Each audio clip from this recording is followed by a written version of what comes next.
پاکستان اور سعودی عرب کے درمیان دفاعی معاہدہ ہوتے ہی یمن کے حوثی اور لبنان کی جنگجو تنظیم حزب اللہ نے بھی سعودی عرب کے ساتھ اپنے اختلافات ختم کرنے کا اعلان کر دیا ہے۔ اس بارے میں عامر رضا سے بات کرتے ہیں۔ عامر بھائی، یہ خبریں سامنے آ رہی ہیں کہ یمن کے جو حوثی ہیں ان کے اختلافات چل رہے تھے سعودی عرب کے ساتھ، اور حزب اللہ کے بھی اختلافات تھے۔ اب وہ پاکستان کے ساتھ معاہدہ ہوتے ہی انہوں نے اختلافات ختم کرنے کی باتیں بھی کرنی شروع کر دی ہیں۔ دیکھیں، یہ بڑی اچھی بات ہے کہ قطر میں جو کچھ اسرائیل نے کیا اس کے بعد ایک لائن ڈرا تو ہوئی،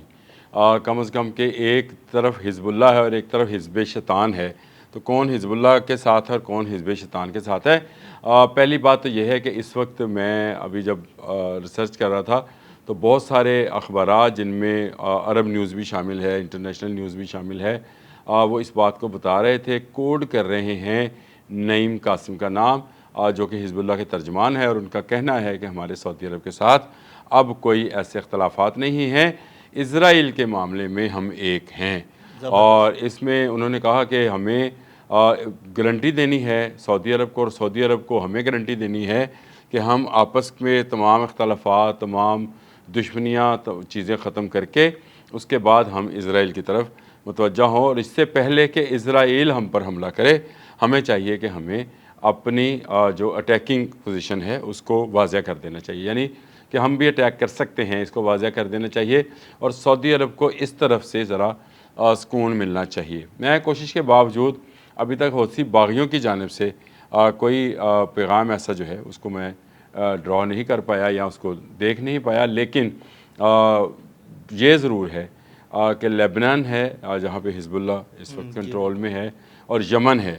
یمن نے بحیثیت کنٹری کہا ہے کہ ان کے سعودی عرب کے ساتھ کوئی ایسے معاملات جو ہیں وہ حل طلب ہیں اور ان کو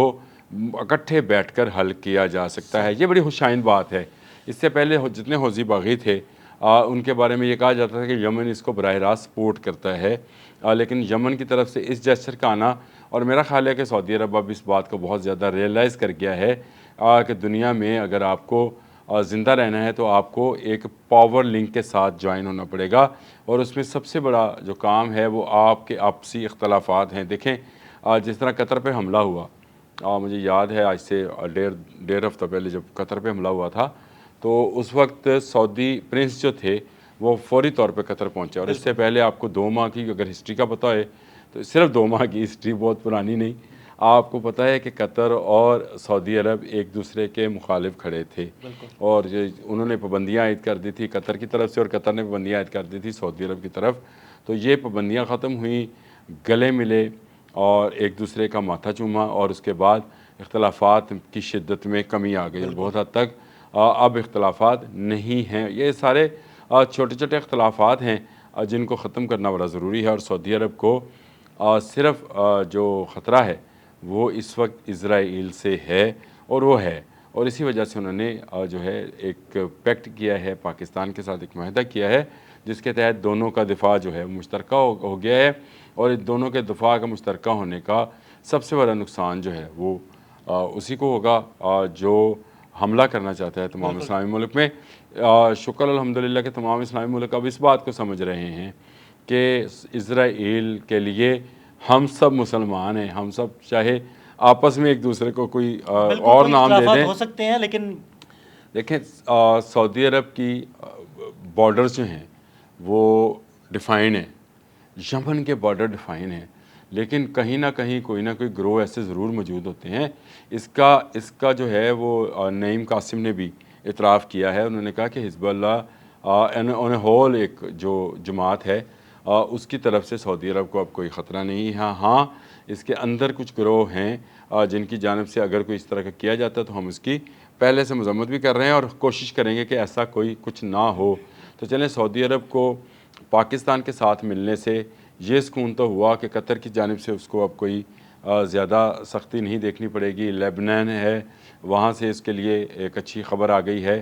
یمن ہے، یمن کے حوثی باغیوں کی جانب سے اس کی اچھی خبر آ گئی ہے، تو یہ سعودی عرب کے لیے اچھی خبریں ہیں۔ اور اگر آپ کو یاد ہوگا 2 دن پہلے ہم نے ایک ولاگ کیا تھا اور میں نے کہا تھا کہ اس جو ڈیفنس پیکٹ ہے اس کا سب سے بڑا فائدہ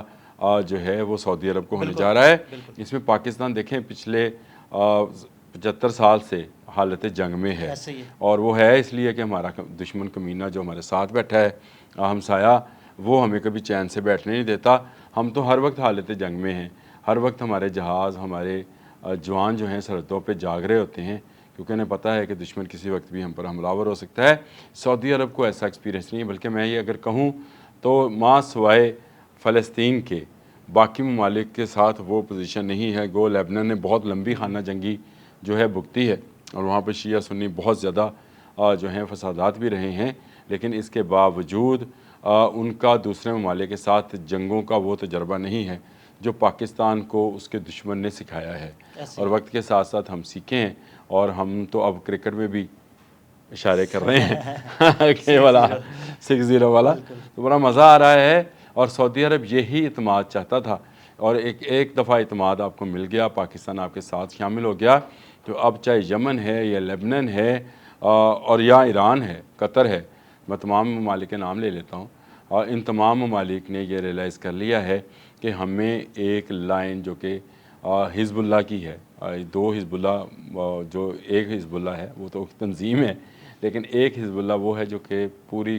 دنیا میں پھیلے ہوئے مسلمان ہیں، اس میں شامل ہونا ہے۔ تو یہ میں جو لائن ڈرا کی بات کر رہا ہوں، آہستہ آہستہ آپ کو سمجھ آنے کی اوور دا ایئرز، ہم عدیل بھائی ہوں نہ ہوں، ہمارے اولاد ہو، لیکن وہ دیکھیں گے کہ دنیا میں دو قوتیں آپس میں برسر پیکار ہوں گی، ایک مسلمانوں کی اور دوسری کفار کی، اور یہ لائن جو ہے اب سے ڈرا ہونا شروع ہوئی ہے، کیونکہ پاکستان کے سعودی عرب کے ساتھ معاہدے کے بعد ایسی خبریں جن کی تصدیق جو ہے خواجہ آصف بھی کر رہے ہیں، اور انہوں نے ایک کہا ہے اپنے ایک انٹرویو کے اندر کہ باقی ممالک بھی ہمارے ساتھ ایسا ہی پیکٹ کرنا چاہتے ہیں، تو وہ ضرور ہم انہیں ویلکم کریں گے۔ تو ہو سکتا ہے کہ اسی پیکٹ کے اندر باقی ممالک کو شامل کیا جائے یا سب کے ساتھ الگ الگ کیا جائے۔ میرا خیال ہے بہتر تو یہی ہے کہ ایک پیکٹ بنے اور اس میں تمام اسلامی ملک جو ہیں اس کا حصہ ہوں، اور کوئی ملک باہر نہ ہو، تو تب جا کر آپ نیٹو سے زیادہ مضبوط، نیٹو کے اس وقت 33 یا 34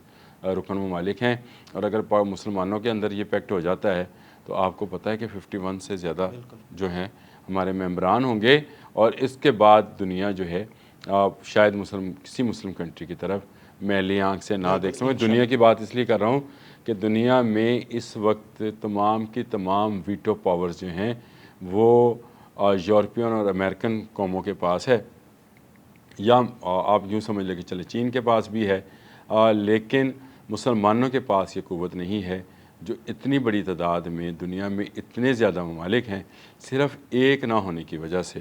وہ اقوام متحدہ میں اپنی آواز اس طرح سے نہیں بلند کر پاتے ہیں جس طرح سے کرنی چاہیے۔ خوشائند خبریں عدیل صاحب صرف مسلم دنیا سے نہیں ہیں، خوشائند خبریں آپ کو مغرب سے بھی آنا شروع ہو گئی ہیں۔ جو کام بہت لمبے عرصے سے تمام مسلمان ملک نہیں کر سکے، وہ غزہ کے مظلوم لوگوں نے کر دکھایا ہے، اور آپ کے سامنے ہے کہ اس وقت کئی یورپین ممالک جو ہیں فلسطین کو تسلیم کر چکے ہیں۔ کل انگلینڈ نے بھی کر لیا، کینیڈا نے بھی کر لیا، پرتگال نے بھی کر لیا، آسٹریلیا نے بھی کر لیا، تو یہ بہت بڑی اچیومنٹ ہے، اور میں یہ سمجھتا ہوں کہ اس پر غزہ کے جو شہید ہیں اور جو لوگ اس وقت جنگ کی حالت میں ہیں، بھوک پیاس کاٹ رہے ہیں، ان کے لیے یہ ٹھنڈی ہوا کے جھونکے کہ دنیا آہستہ آہستہ سمجھ رہی ہے کہ امریکہ اور اسرائیل حزب الشیطان ہے، ان کے خلاف جو ہے ہمیں برسر پیکار رہنا ہے۔ اگر رہنا ہے تو ایک ہونا ہے، اور ایک ہو کے چاہے ہمیں جنگ کی حالت میں رہنا چاہے مصیبتیں اٹھانی پڑیں، ہمیں ایک ہو کے اپنے ہر دشمن کا مقابلہ کرنا ہے۔ لیبنان اور یمن سے آنے والی ایسی خبریں ہمیشہ ویلکم کی جائیں گی پاکستان کی جانب سے۔ یاد رکھیے گا جو بھی ملک آنا چاہے گا، جس طرح سے خواجہ آصف نے کہا، ہمارے ڈیفنس منسٹر ہیں، انہوں نے کہا ہم ایسے تمام لوگوں کو ویلکم کریں گے جو کہ امن کے ساتھ اور یکجہتی کے ساتھ رہنا چاہیں گے۔ بے امنی نہ پاکستان نے کبھی چاہی ہے، نہ ہم سعودی عرب کے بارے میں ایسا کبھی سوچ سکتے ہیں۔ ہم امن پسند لوگ ہیں، ہاں ہم پر حملہ کیا جائے تو ہم پلٹ کر ایسا وار کریں گے کہ پھر نہ کوئی فتنہ ہندوستان بچے گا، نہ فتنہ اسرائیل۔ انشاءاللہ بہت شکریہ عامر بھائی جی۔ بالکل یمن اور لبنان سے اچھی خبریں آنا شروع ہو گئی ہیں، اس بارے میں عامر رضا نے بڑی تفصیل کے ساتھ آپ کو بتایا۔ عدیل احمد اور عامر رضا کو اجازت دیجیے گا، اللہ حافظ۔